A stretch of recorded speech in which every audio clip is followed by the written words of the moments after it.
إن الحمد لله نحمده ونستعينه ونستغفره ونعوذ بالله من شرور أنفسنا ومن سيئات أعمالنا من يهده الله فلا مضل له ومن يضلل فلا هادي له وأشهد أن لا إله إلا الله وحده لا شريك له وأشهد أن محمدًا عبده ورسوله فإن خير الحديث كتاب الله وخير الهدي هدي محمد صلى الله عليه وسلم وشر الأمور محدثاتها وكل محدثة بدعة وكل بدعة ضلالة وكل ضلالة في النار. اللهم صل على محمد وعلى آل محمد كما صليت على إبراهيم وعلى آل إبراهيم إنك حميد مجيد. اللهم بارك على محمد وعلى آل محمد كما باركت على إبراهيم وعلى آل إبراهيم إنك حميد مجيد. أعوذ بالله من الشيطان الرجيم. بسم الله الرحمن الرحيم. إنما المؤمنون إخوة فأصلحوا بين أخويكم. وقال النبي صلى الله عليه وسلم لا يؤمن أحدكم حتى يحب لأخيه ما يحب لنفسه.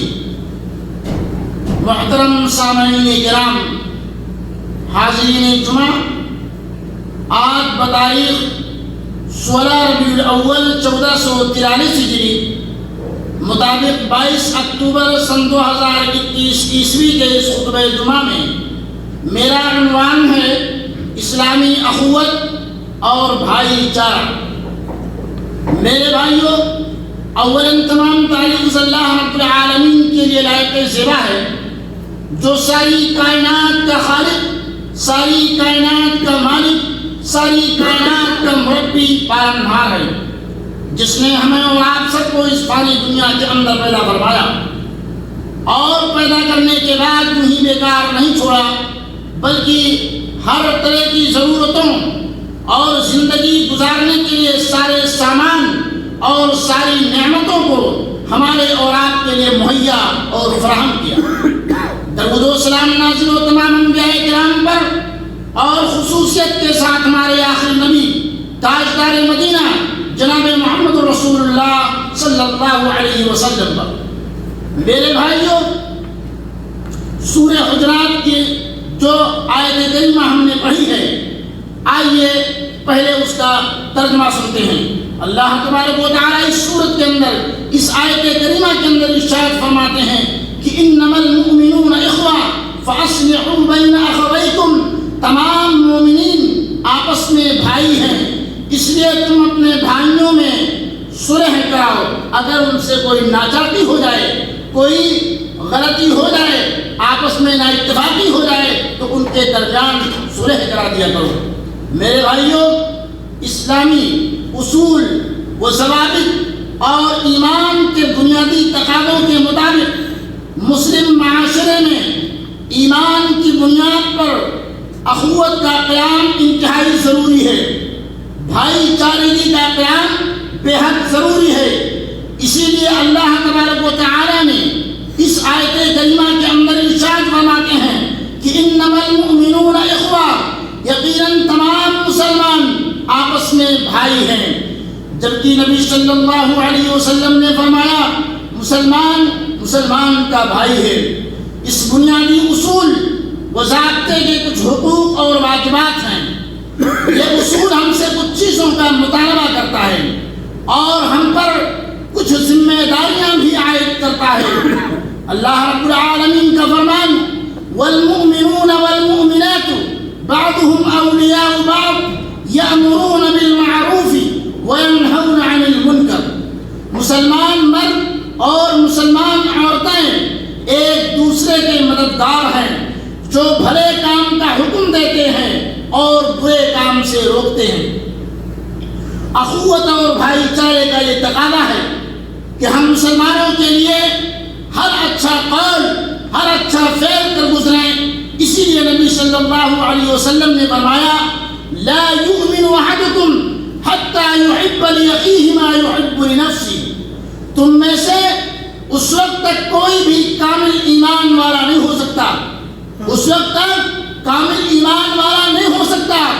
جب تک کہ اپنے بھائی کے لیے وہی پسند کرے جو اپنے لیے کرتا ہے۔ سچی اخوت دل کی گہرائی سے انسان کو دوسروں کے لیے بھلائی کرنے پر ابھارتی ہے اور دوسروں کی تکلیف دور کرنے کی ترغیب دلاتی ہے۔ فرمان باری تعالی ہے والذین یؤذون المؤمنین والمؤمنات بغیر ما اکتسبوا فقد احتملوا بہتانا واثما مبینا، اور جو لوگ مومن مردوں اور عورتوں کو ان کے کسی قصور کے بغیر دکھ پہنچاتے ہیں تو انہوں نے بہتان اور صریح گناہ کا بار اٹھا لیا۔ اسی طرح آپ صلی اللہ علیہ وسلم فرماتے ہیں المسلم من سلم المسلمون من لسانه ویدہ، مسلمان وہ ہے جس کی زبان اور ہاتھ سے دیگر مسلمان محفوظ رہیں۔ میرے بھائیوں، اس حدیث کی روشنی میں ہمیں اپنے کسی بھی مسلمان بھائی کو اپنی ذات سے تکلیف نہیں پہنچانی چاہیے۔ کسی بھی مسلمان کو اپنی زبان سے، اپنے کسی حرکت سے، اپنے کسی فعل کے ذریعے کسی دوسرے مسلمان کو تکلیف اور ایذا ہمیں نہیں پہنچانی چاہیے، جیسا کہ نبی کریم صلی اللہ علیہ وسلم کی یہ حدیث میں بتاتی ہے۔ ایمان کی بنیاد پر قائم اخوت کا اسلام میں بہت بڑا مقام ہے میرے بھائیوں۔ اس لیے اللہ کے نبی صلی اللہ علیہ وسلم نے فرمایا کہ مسلمان وہ ہے جو اپنے لیے پسند کرتا ہے وہی اپنے دوسرے بھائی کے لیے پسند کرے۔ ایسا نہ ہو کہ اپنے لیے اچھی چیز پسند کرے اور اپنے بھائی کے لیے خراب چیز پسند کرے، ایسا نہیں، بلکہ وہ بھی آپ کا اسلامی بھائی ہے۔ جو چیز اپنے نفس کے لیے، اپنے آپ کے لیے آپ پسند کرتے ہو، یہی آپ کے دوسرے بھائی کے لیے بھی ہونا چاہیے۔ ایمان کی بنیاد پر قائم اخوت کا اسلام میں میرے بھائی بہت بڑا مقام ہے۔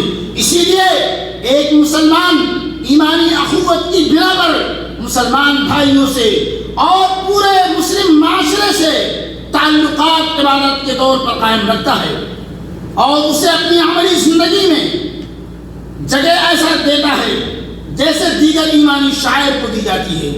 یہی وجہ ہے کہ ایک مسلمان اسے بے لوث اور فرض سمجھ کر نبھاتا ہے اور اسے کسی قسم کی ذاتی لالچ نہیں ہوتا۔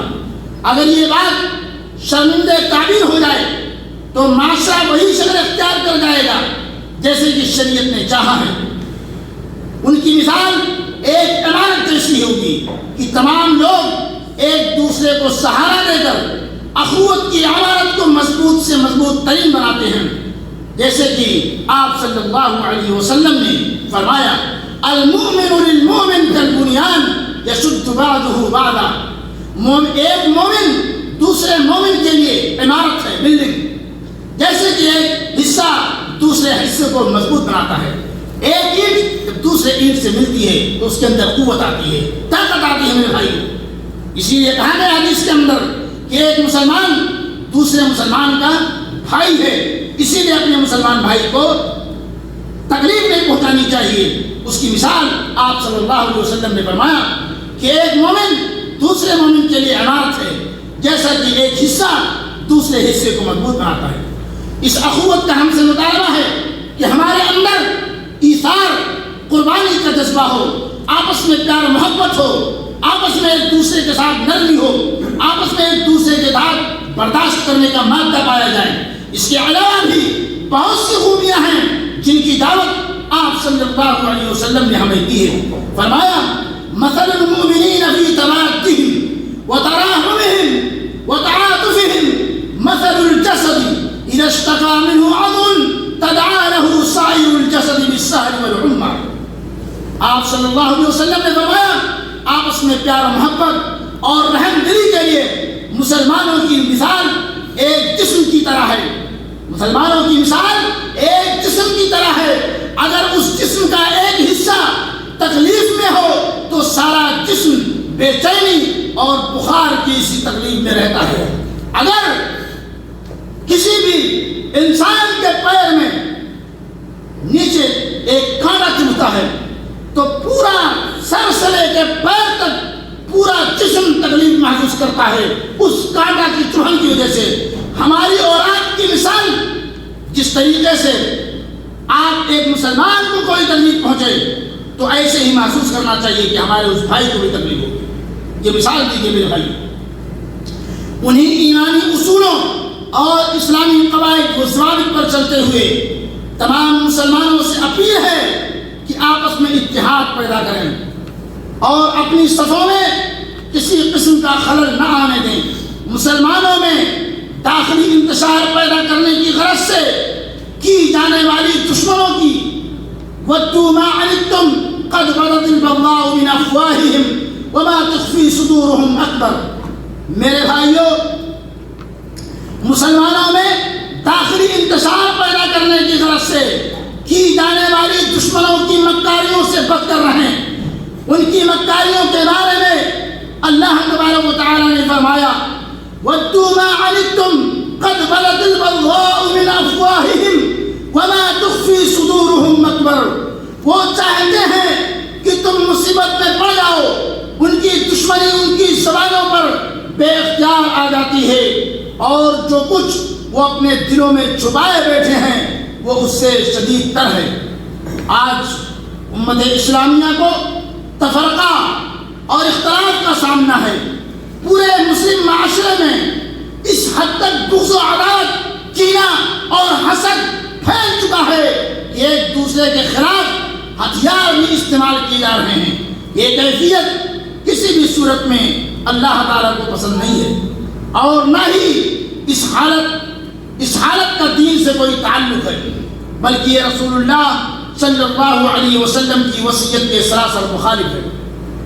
آپ صلی اللہ علیہ وسلم نے فرمایا جو ہم پر ہتھیار اٹھائے وہ ہم میں سے نہیں، جبکہ ایک دوسری روایت کے اندر ہے کہ کوئی بھی اپنے بھائی کی طرف اسلحہ سے اشارہ بھی نہ کرے، کیونکہ اسے نہیں معلوم کہ شیطان اسے بہکا دے اور وہ جہنم کے گڑھے میں جا گرے۔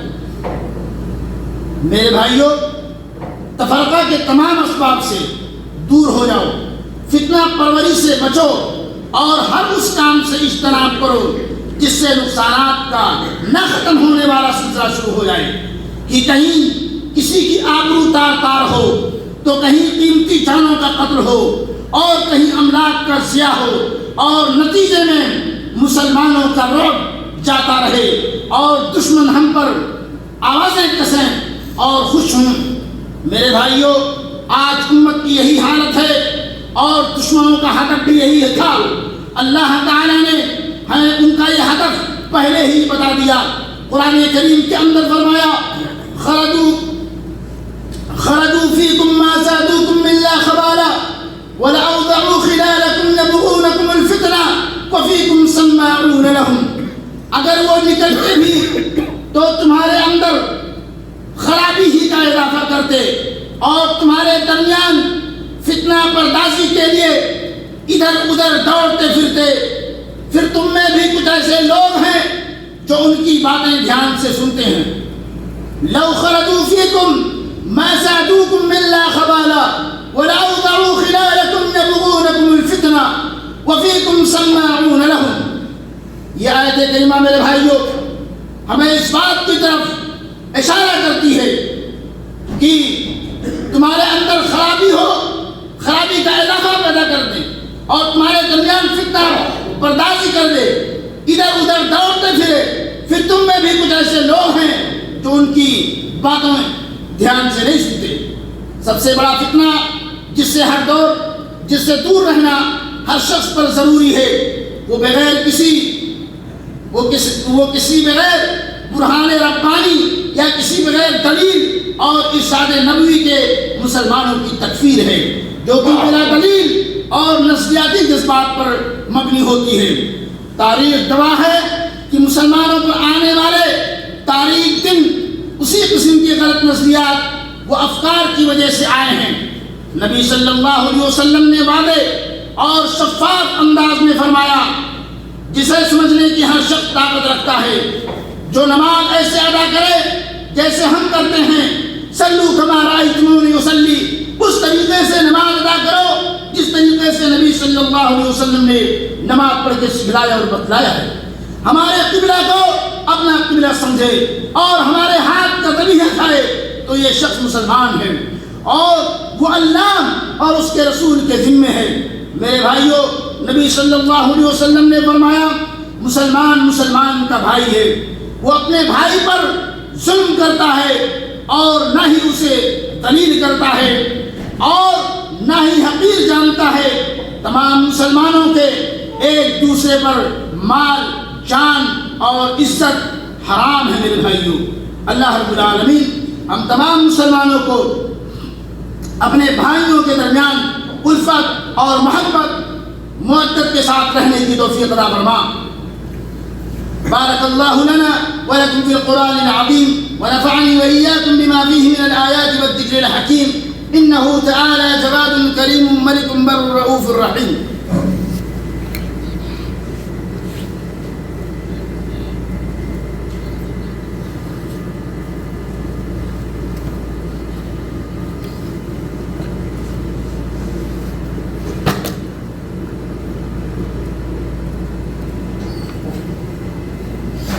الحمد لله على إحساني والشكر له على توفيقي وامتناني وأشهد أن لا إله إلا الله وحده لا شريك له تعظيما لشاني وأشهد أن محمدا عبده ورسوله أما بعد۔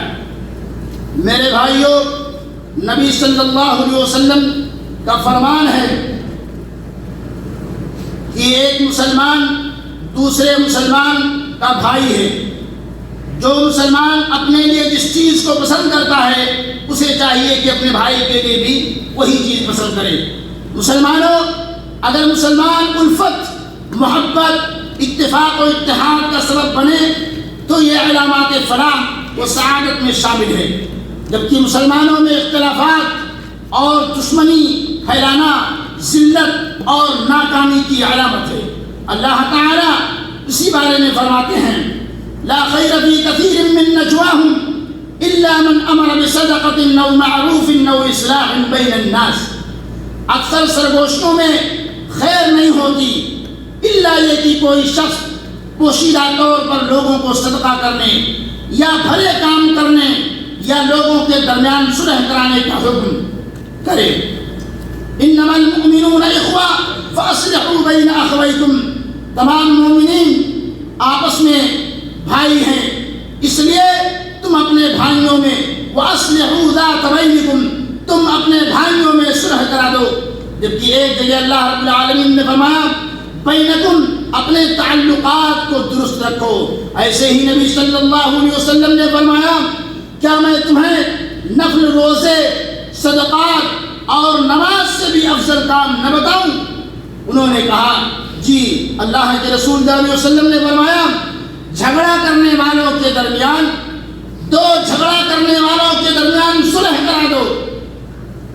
جب دو بھائی آپس میں لڑ جائیں ان کے درمیان صلح کرا دو، یہ سب سے عظیم کام ہے۔ میرے بھائیوں، اسلامی ایمانی اخوت کو مزید پختہ بنانے کے لیے زور دیتا ہے تاکہ ایک مومن دیگر ایمانداروں کے بارے میں بغض و دشمنی نہ رکھے کہ کہیں نہ ختم ہونے والے فتنوں کا سلسلہ نہ شروع ہو جائے۔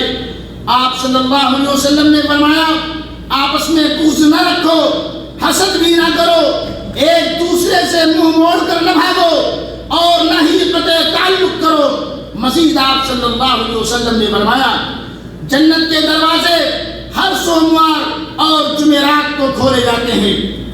جنت کے دروازے ہر سوموار اور جمعرات کو کھولے جاتے ہیں اور مشرک کے علاوہ سب کو معاف کر دیا جاتا ہے۔ اس لیے میرے بھائیوں، اللہ یہاں جو ہے اس کے اندر یہ پتہ چلتا ہے کہ مشرک کے لیے جنت کا دروازہ نہیں کھلتا ہے۔ کیوں؟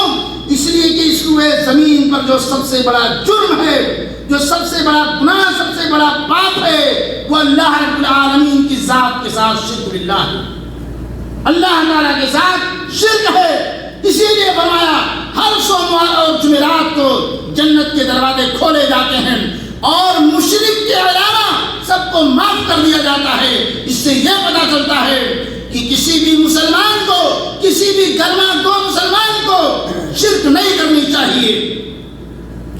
جبکہ آپس میں بغض اور کینہ رکھنے والوں کے بارے میں کہا جاتا ہے انہیں آپس میں صلح کرنے تک مہلت دے دو، اس وقت تک انہیں معاف نہیں کیا جائے گا جب تک کہ وہ آپس میں صلح نہ کرا لیں۔ چنانچہ ہر مسلمان کو چاہیے کہ اپنے سینے کو مسلمانوں کے بارے میں کینہ، بغض، حسد، ان تمام چیزوں سے پاک، مبرہ اور خالی رکھنا چاہیے۔ آپس میں نظریات کا کتنا ہی اختلاف کیوں نہ ہو جائے، ہمارے لیے ضروری ہے کہ ہم مسلمانوں کے لیے ہر خیر اور نفع بخش چیز کو پسند کریں۔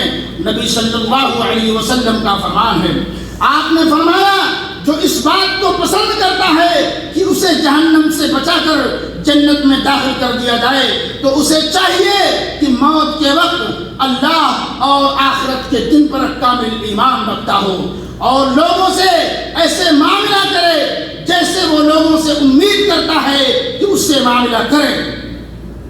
اللہ تعالیٰ، میرے بھائیوں، اللہ رب العالمین سے دعا کرتا ہوں کہ اللہ رب العالمین ہم تمام مسلمانوں کے اندر اتحاد، اخوت اور بھائی چارگی پیدا کرنے کی ہم سب کے دل کے اندر توفیق عطا فرمائے، آمین یا رب العالمین۔ اللہ تعالیٰ ہمارے لیے جو کچھ سنا ہے آج کے اس خطبہ جمعہ میں اسے بابرکت بنائے۔ میں اسی پر اتفاق کرتے ہوئے اپنی بات ختم کرتا ہوں اور اللہ تعالیٰ سے اپنے اور تمام مسلمانوں کے لیے گناہوں کی بخشش چاہتا ہوں۔ اللہ تعالیٰ ہم تمام مسلمانوں کے گناہوں کو معاف فرما۔ آپ سب بھی اسی سے اپنے گناہوں کی بخشش مانگو اور وہ بہت بخشنے والا، نہایت رحم کرنے والا ہے۔ یا اللہ اسلام اور مسلمانوں کو غلبہ عطا فرما۔ یا اللہ مسلمانوں کو ہر جگہ حفاظت فرما۔ اے اللہ مسلمانوں کو ان کے اپنے نفس کی شر سے محفوظ فرما، گناہوں کی تباہ کاریوں سے بچا۔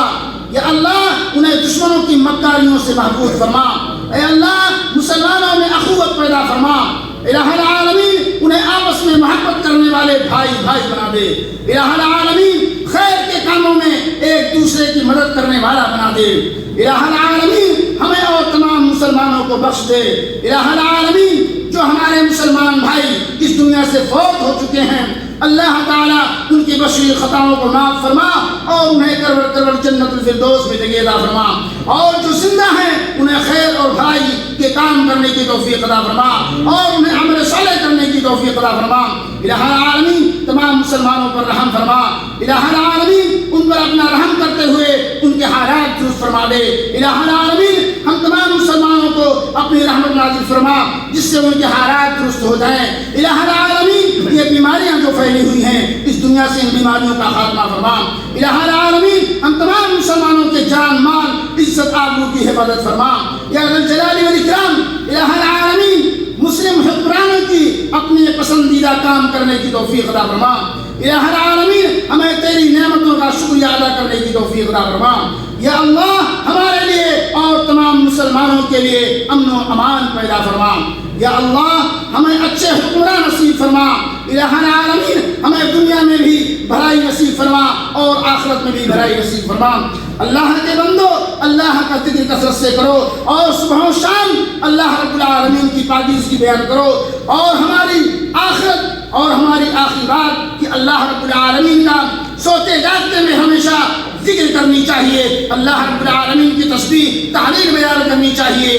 اللہ رب العالمین ہم تمام مسلمانوں کے درمیان اتحاد اور اتفاق پیدا کرنے کی توفیق عطا فرما۔ الہ العالمین جو ہمارے اندر کمیاں ہیں ان کمیوں کو تو دور فرما۔ الہ العالمین جس طریقے سے ایک دیوار جس طریقے سے تو عید مل کر کے مضبوط ہوتی ہے، الہ العالمین دنیا کے سبھی مسلمانوں کو آپس میں اتحاد مل جل کر رہنے کی توفیق عطا فرما۔